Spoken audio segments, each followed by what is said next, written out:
देखिए एक चीज और जान लीजिए, अपने जीवन में शिव के दो स्वरूप हैं। आपके जीवन में शिव के दो स्वरूप हैं, एक निराकार है और एक साकार है।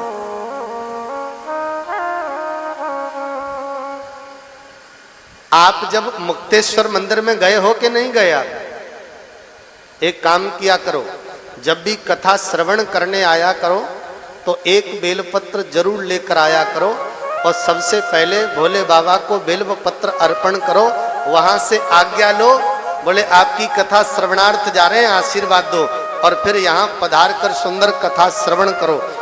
और अगर आप आते समय नहीं कर पाते दर्शन तो जाते समय दर्शन करके जरूर जाना, कथा का लाभ तभी मिलता है।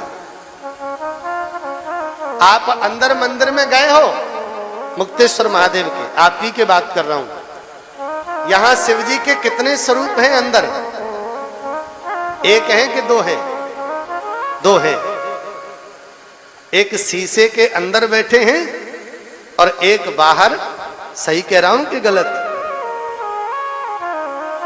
अब आपको एक जानकारी और दे दूं, शिव के स्वरूप कितने हैं? शिव के स्वरूप भी दो ही हैं, एक साकार है और एक निराकार है।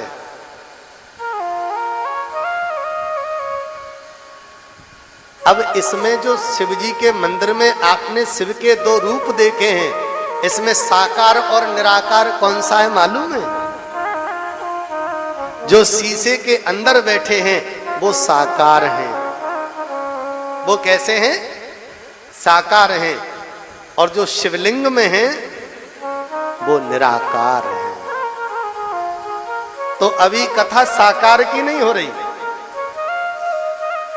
अभी कथा निराकार की हो रही है। और निराकार कैसा है? आद्य अंत मंगलम। पैदा करने वाला भी वही है। ध्यान से सुन लेना, अगर शिव की कथा सुनने आए हो तो शिवमय हो जाओ, शिव स्वरूप हो जाओ, शिव में लीन हो जाओ। आपको जन्म किसने दिया? आपको जन्म देने वाला भी वही है, और जन्म देने के बाद पालन करने वाला भी वही है। पालन करने के बाद आद्य अंत मंगलम, मारने वाला भी वही है। और सत्य बताना, आपने जन्म लिया, पृथ्वी पर आए और चले गए, कभी जीवन में मंगल हुआ कि एक दूसरे की चुगली करके ही जीवन व्यतीत करके चले गए? एक दूसरे की बुराई में जीवन।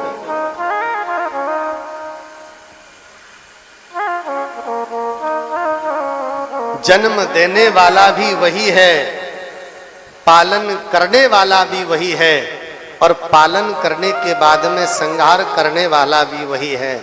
जो व्यक्ति उसकी कृपा से जन्म लेता है, उसकी कृपा से पृथ्वी पर आता है, अपना जीवन व्यतीत करता है, मरने के बाद चला जाता है, अगर ऐसा व्यक्ति उसकी कृपा को पा जाए तो आद्य अंत मंगलम, उसके जीवन में मंगल हो जाए, उसके जीवन में आनंद की लहर फूट पड़े।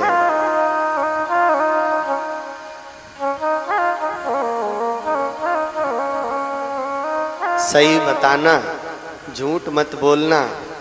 दरबार में शिव जी के में बैठे हो, मंगल एसी से होता है, एयर कंडीशन कमरे से होता है? मंगल 56 प्रकार के भोगों से होता है क्या? मंगल डल्लभ के गद्दा पर सोने से होता है क्या? अगर मंगल इनसे होता तो भोले बाबा के कैलाश पर्वत पर तो ये चीजें है ही नहीं। और फिर भी भोले बाबा के हृदय में मंगल ही मंगल है, अमंगल नहीं है। ये मंगलों को अमंगलों को हरण करने वाले आपके जीवन में मंगल करने वाले हैं।